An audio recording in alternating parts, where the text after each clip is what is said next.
Have you ever watched security camera footage and seen someone who shouldn't be there? Have you ever witnessed a colleague working late at the office, except that colleague died months ago under mysterious circumstances? What would you do if the security cameras started recording a dead man going through his nightly routine, as if nothing had changed? And when does documented evidence of the impossible become proof that some people never really leave their workplace? They just continue working long, after their bodies have stopped. My name is Aaron Mitchell, and I work the night shift as a security monitor for Pinnacle Data Systems in Denver, Colorado. For 3 years, I've sat alone in a basement security office from 11 p.m. to 7 a.m., watching 16 camera feeds from an empty corporate building, making sure no one breaks in and nothing catches fire.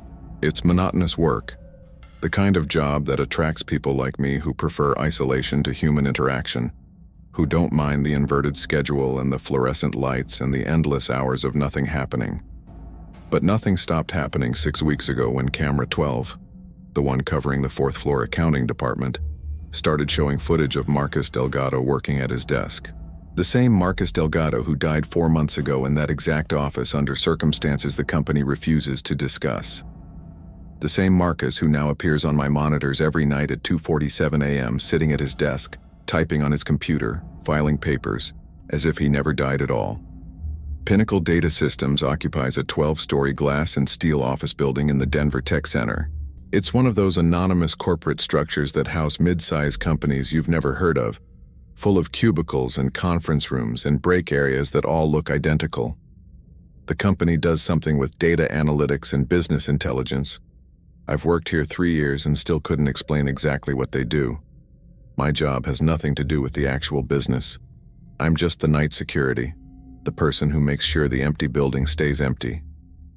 The security office is in the basement, a windowless room with gray walls and a desk facing a wall of monitors.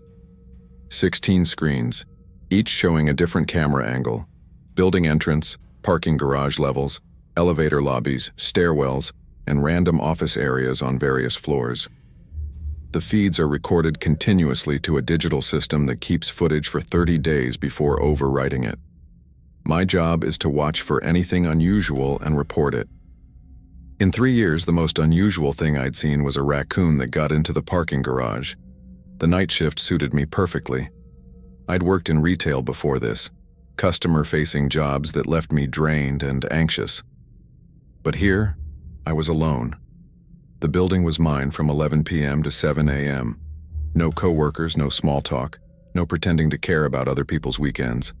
Just me and the monitors and the humming silence of a building full of empty offices.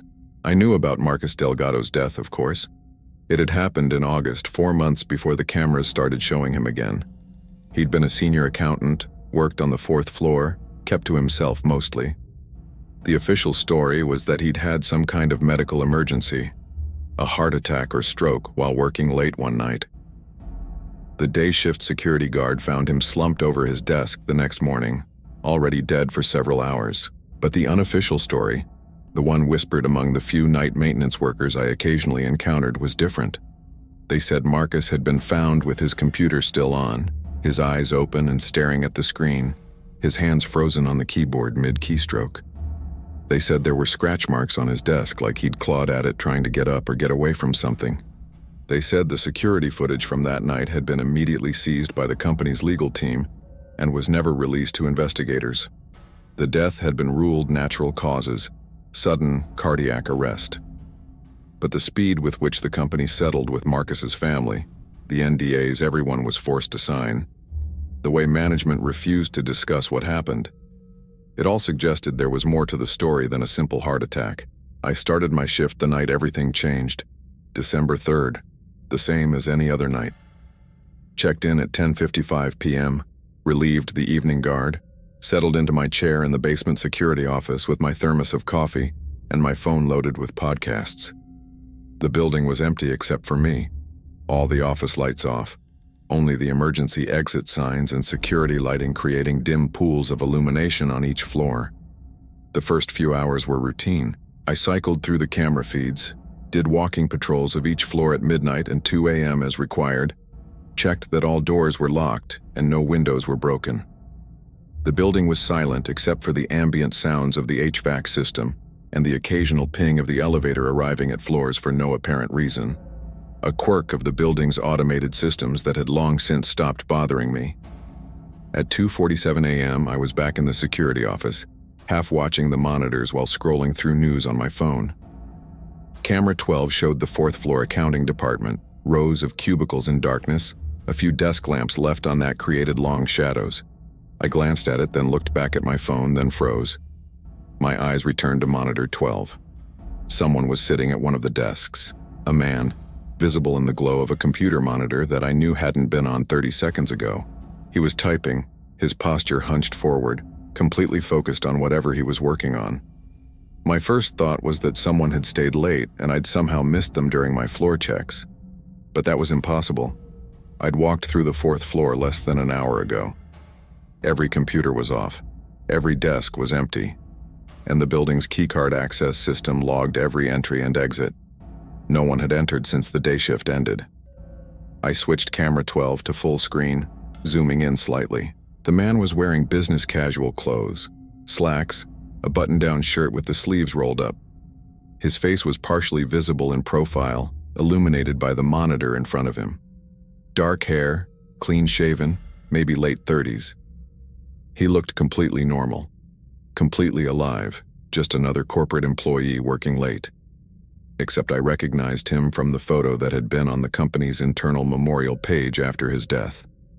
Marcus Delgado, senior accountant, deceased August 2023. I felt ice slide down my spine. This wasn't possible. Marcus was dead. I'd heard the stories, seen the memorial notice, knew that his desk, the exact desk where this figure was now sitting, had been cleared out months ago. His computer had been removed, his files archived, his position filled by someone else who worked during the day. I grabbed my radio and called up to the building, even though I knew no one would answer. This is security. Anyone working late on the fourth floor needs to identify themselves immediately. Silence. The figure on the monitor didn't react, didn't look up, just kept typing. I watched for 3 minutes, my heart pounding, before he suddenly stopped. His hands left the keyboard and he reached for something on the desk. A coffee mug that I could see was empty, that had been sitting on that abandoned desk for months because no one had bothered to clear it away. He brought it to his lips as if drinking, then set it down and returned to typing.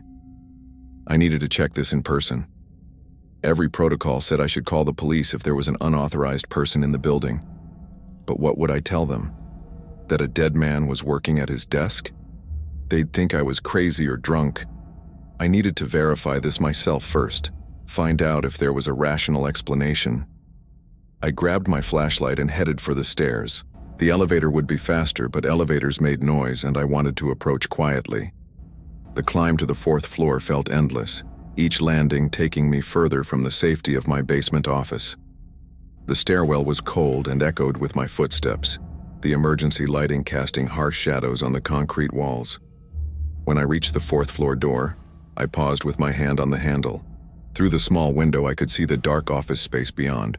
Rows of cubicles, the faint glow of a few desk lamps, shadows everywhere. I pushed the door open slowly, wincing as it creaked. The accounting department was about 50 feet from the stairwell entrance. I moved through the cubicle maze quietly, my flashlight off, relying on the ambient light from the desk lamps. As I got closer, I could hear something. The soft clicking of a keyboard, the subtle hum of a computer monitor. Someone was definitely there. I rounded the last cubicle wall and saw Marcus's old desk. The computer monitor was on, displaying what looked like a spreadsheet. The keyboard sat in front of it. The coffee mug was on the corner of the desk, but the chair was empty. No one was sitting there. No one was typing, even though I could still hear the sound of keys clicking. I approached slowly, my hand trembling as I reached toward the keyboard. The typing sound stopped the moment I got within arm's reach. I touched the keyboard. It was cold, powered off. The monitor was on, but when I looked closer, I saw it wasn't connected to anything. The power cable hung loose behind the desk, unplugged. My radio crackled to life, making me jump. Static, then silence, then a voice, faint and distorted. Still here, still working. Can't leave. I fumbled for the radio. Who is this? Identify yourself. More static then. Marcus. I'm Marcus. I'm still here. I ran. Dropped the radio, didn't care about protocols or checking the rest of the floor. Just ran back to the stairwell, down to the basement, into my security office where I locked the door and stared at the monitors with my heart trying to break out of my chest. Camera 12 showed the fourth floor accounting department. Empty, dark. No figure at the desk, no glowing monitor. Just an abandoned workspace in an office full of abandoned workspaces. I didn't file a report about what happened, didn't tell anyone. What would I say? I'd seen a dead man on the security cameras, heard his voice on my radio, but when I checked in person, there was nothing there. They'd fire me or send me for a psych eval, so I said nothing. Finished my shift in a state of paranoid alertness and went home when the day shift arrived at 7 a.m. But I couldn't stop thinking about it. About Marcus sitting at his desk, typing away like he was still alive. About the voice on the radio. Still here, still working, can't leave. What did that mean? Was it a residual haunting? Some kind of psychic echo of a man who died while working? Or was Marcus actually trapped somehow, his consciousness bound to the office where he'd spent so many hours of his life? I tried to research Marcus Delgado to find out more about his death. The official obituary said he died of natural causes and was survived by his sister in California. There was no mention of the circumstances, no details about finding him at his desk. The company had scrubbed everything, made it as anonymous and unmemorable as possible. But I found something else while digging through the company's internal systems. Something I probably wasn't supposed to access, but my security credentials allowed. In the months before Marcus died, he'd filed multiple complaints with HR about his workload. He'd been working 12, sometimes 14-hour days trying to meet impossible deadlines for a major audit. He'd requested additional staff, asked for deadline extensions, warned that the pace was unsustainable. Every request had been denied. Every complaint had been dismissed. The last email he'd sent to HR, dated 3 days before his death, said, "I can't keep doing this. I'm working myself to death for a company that doesn't care if I live or die. Something has to change or I won't survive this." 3 days later, he was found dead at his desk, still working. The second time I saw Marcus on the monitors was 6 nights after the first incident, December 9th. I'd been dreading another encounter, but also perversely fascinated, watching camera 12 more closely than any of the others, waiting to see if he'd appear again. At 2:47 a.m. exactly, the same time as before, the computer monitor at Marcus's old desk flickered on, and there he was, materializing in the chair like he'd always been there. Same posture, same focused expression, same clothing. He typed for 15 minutes while I watched, paralyzed, from the security office. Then he stopped, reached for the empty coffee mug, brought it to his lips, set it down, and continued typing. This time I didn't go upstairs to check. I knew what I'd find: an empty desk with a monitor that shouldn't be on. Instead, I grabbed my phone and started recording the monitor screen, capturing video evidence of what I was seeing. Marcus worked for exactly 1 hour. At 3:47 a.m., he stopped typing, stood up from the desk, and walked out of the camera's frame toward the cubicle area. I switched to camera 13, which covered the elevator lobby on the 4th floor. A few seconds later, Marcus appeared, walking toward the elevators. He pressed the button, waited, then stepped into an elevator that arrived empty and departed empty according to the building's automated logs. I tracked him through the building's cameras, watching him descend to the parking garage, walk to a parking spot that had been empty when I did my patrol an hour earlier, and get into a car that wasn't there. The driver's side door opened and closed by itself. Then nothing. The parking spot remained empty, but on the camera I could see Marcus sitting in the invisible car, his hands on the wheel, his head resting back against the headrest like he was exhausted. He sat there for 10 minutes. Then he got out of the car that wasn't there, walked back to the elevator, rode up to the 4th floor, and returned to his desk.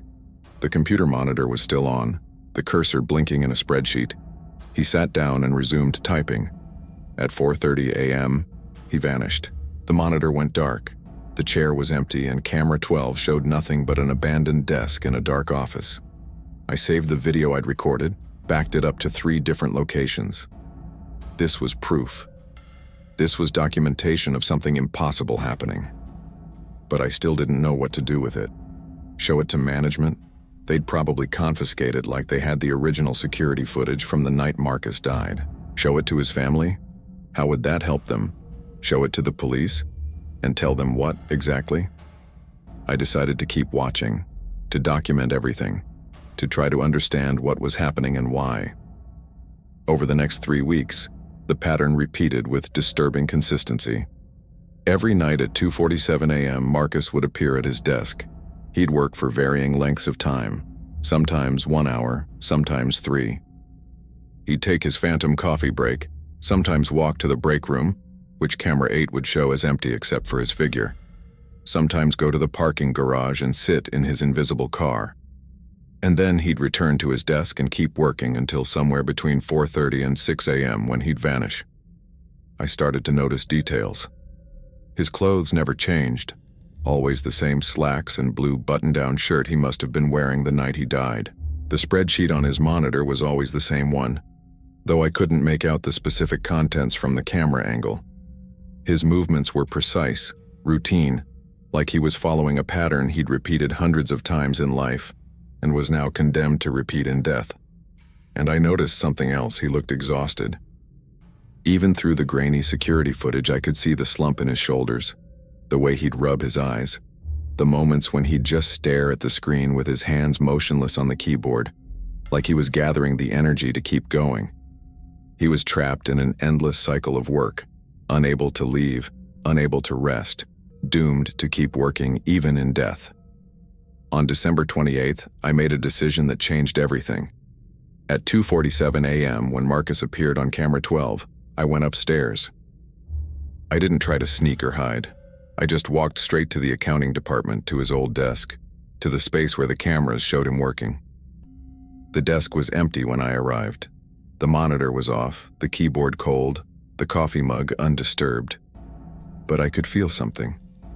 A presence, a coldness in the air, a subtle pressure like someone was standing very close to me. "Marcus?" I said aloud, feeling ridiculous, but also desperate. "Marcus Delgado? I know you're here. I've been watching you on the cameras for weeks." The air grew colder. The overhead fluorescent lights flickered. And then the computer monitor turned on by itself, the screen glowing blue in the darkness. Text began appearing on the screen, typed by invisible hands. "Who are you?" "My name is Aaron. I work security here. Night shift." More text appeared. "Night shift." I remember night shift. Always worked night shift. Couldn't finish during the day. Too much work. Never enough time. "Marcus, you're dead. You died 4 months ago. You don't have to keep working." The typing stopped for a long moment, then, "Dead? I'm working. How can I be dead if I'm still working?" "You had a heart attack. They found you at this desk. The work killed you, Marcus, and now you're trapped here, repeating the same night over and over." The monitor went black. The coldness in the air intensified. When the text appeared again, it was different. Frantic, all caps filling the screen. "No, no, no, I finished the work." I remember finishing. The deadline was August 24th. "I worked all night, but I finished. I submitted the report. I can go home now." "I finished." "You did finish, but you died before you could leave. And now some part of you is stuck here, unable to move on, unable to accept that the work doesn't matter anymore." The lights flickered violently. The text on the screen came faster. "The work always matters, the deadlines, the quotas. The reports, if I don't finish, they'll fire me if I don't work harder. Faster, better, I'll lose everything I have to keep working. I have to." "Marcus, stop. Please. The company doesn't care. They replaced you within a month. They scrubbed your death from the records. They forced everyone to sign NDAs. You worked yourself to death for people who forgot about you before you were even buried." The monitor showed nothing for several seconds, then in smaller letters, "I know. Then why are you still here?" "I don't know how to leave. I don't know how to stop. Work was my whole life. I gave them everything. And when I died doing it, I just kept going. Because what else is there? The tragedy of it hit me hard. Marcus had been so consumed by his job, so convinced that his value as a person was tied to his productivity, that even death couldn't make him stop. He was trapped by his own inability to let go, to accept that he was worth more than his labor, that his life should have meant something beyond the spreadsheets and deadlines. "You have to let go," I said quietly. "You have to accept that you're done, that you don't owe this company anything, that working yourself to death literally wasn't worth it." The text came slowly. How do I let go when work was all I had, when I gave everything and it still wasn't enough? How do I stop when stopping means accepting I wasted my life? I don't know. But staying here, repeating the same night forever, that's also a waste. You deserve rest, Marcus. You deserve peace. You earned it even if the company never acknowledged it. The monitor went black. The coldness faded, and I was standing alone in the dark accounting department talking to nobody, hoping a dead man could hear me. When I returned to the security office and checked camera 12, the desk was empty. But at 3:30 a.m., Marcus appeared again. He sat down, started typing, went through his routine like our conversation had never happened. He was still trapped, still working, still unable to leave. Over the next week, I went upstairs every night at 2:47 a.m. and talked to Marcus through the computer screen. We had long, strange conversations, me speaking aloud, him typing responses on the monitor. I learned about his life. He'd been divorced, no kids, living alone in an apartment in Aurora. Work had been his escape from loneliness, his source of identity and purpose. He'd climbed the corporate ladder at Pinnacle, sacrificed relationships and health and happiness for promotions and raises, and the approval of bosses who barely knew his name. And when the workload had become crushing, when the deadlines had become impossible, he'd complained, but he'd also accepted it. Because that's what dedicated employees did. They pushed through, they worked harder, they proved their value by giving more, even when they had nothing left to give. "They killed you," I told him on the 7th night. Not directly, but they created the conditions that killed you. The unrealistic deadlines, the understaffing, the culture that rewarded overwork and punished boundaries. They're responsible for your death. Marcus's response came slowly. But I chose it. I chose to stay late, to work weekends, to answer emails at midnight. No one forced me. I did it to myself. They created a system where you felt like you had no choice, where saying no meant being seen as uncommitted, where taking care of yourself meant being labeled as weak. That's not really a choice, Marcus. That's coercion dressed up as company culture. Long pause then. "I'm so tired, Aaron. Even dead, I'm tired. The work never ends. There's always another deadline, another report, another task that can't wait. How do I rest when I don't remember how? Start by accepting that you don't owe them anything. Not another hour, not another keystroke. You've paid enough. More than enough. It's time to stop." At 4:47 a.m. on January 4th, something changed. Marcus stopped typing mid-sentence, his hands frozen above the keyboard. On the monitor screen, text appeared without his fingers moving. "I see my sister. She's calling to me. I haven't thought about her in months, too busy working. But she's here now, telling me to come home, telling me I'm free." Then go to her, Marcus. Let go of this place. Let go of the work. You're free. You've always been free. You just had to choose it.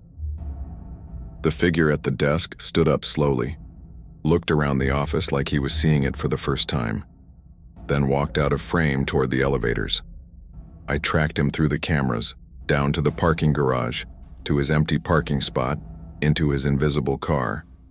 But this time, when he sat in the driver's seat, he didn't just rest his head back. He looked different, lighter, less solid. And then he was gone. Not gradually fading, not standing and walking away. Just gone. The parking spot empty, the cameras showing nothing. The presence that had filled the building for weeks suddenly absent. I checked camera 12. The desk was empty, the monitor off. I went upstairs to verify in person. The office was cold and silent, but it was a different kind of silence. Not the oppressive weight of a trapped soul, but just the normal quiet of an empty building. Marcus was gone. Really gone. Released from the loop that had kept him working long after death, freed from the obligation he'd felt even in death to keep producing, to keep meeting deadlines, to keep proving his worth through labor. I sat at his old desk for a long time that morning, thinking about how many people are like Marcus. How many of us define ourselves by our work, measure our value by our productivity, give everything to companies that would replace us before our bodies were cold.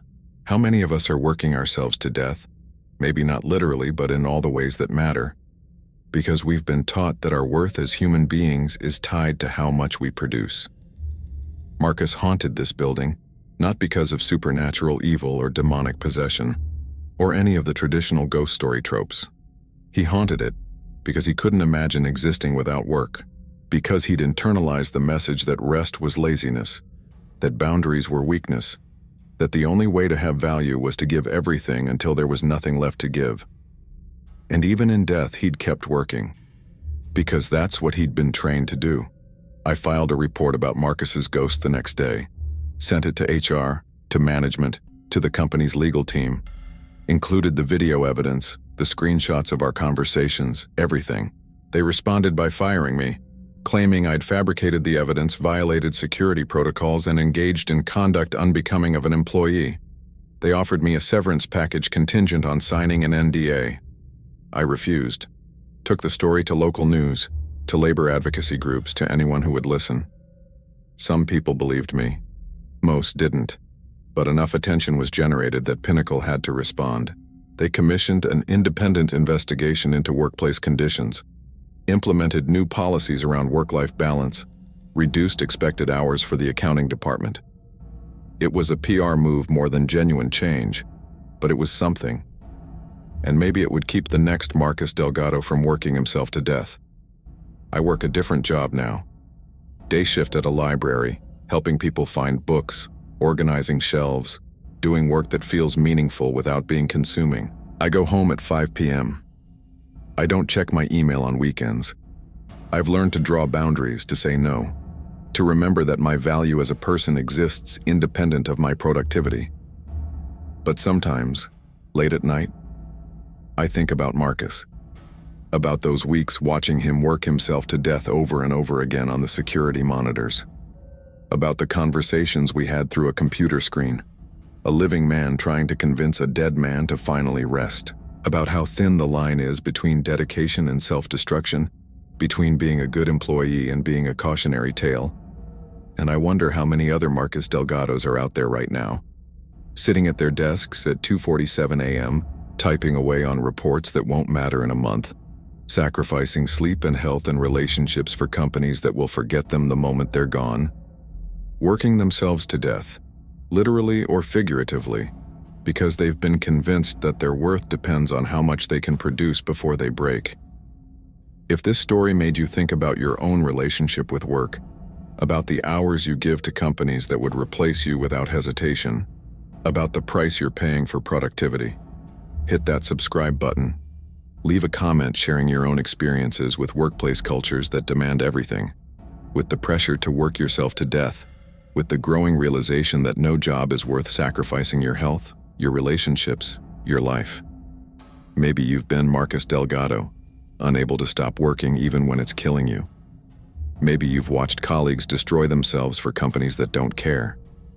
Maybe you've learned to draw boundaries before it's too late. You're not alone. We're all navigating a culture that treats human beings as resources to be extracted and discarded, that measures our worth by our output, that convinces us rest is laziness and boundaries are weakness. Thanks for listening to Marcus's story. Thanks for understanding that some hauntings aren't about ancient curses or vengeful spirits. They're about the very modern horror of a society that works people to death and calls it dedication. And if you're currently working yourself into the ground, if you're answering emails at midnight and working weekends and feeling like you can never do enough, please stop. Please rest. Please remember that you're worth more than your productivity, that no deadline is worth your life, that the work will always be there but you won't be if you keep sacrificing yourself for it. Marcus learned that lesson too late. Don't make the same mistake he did.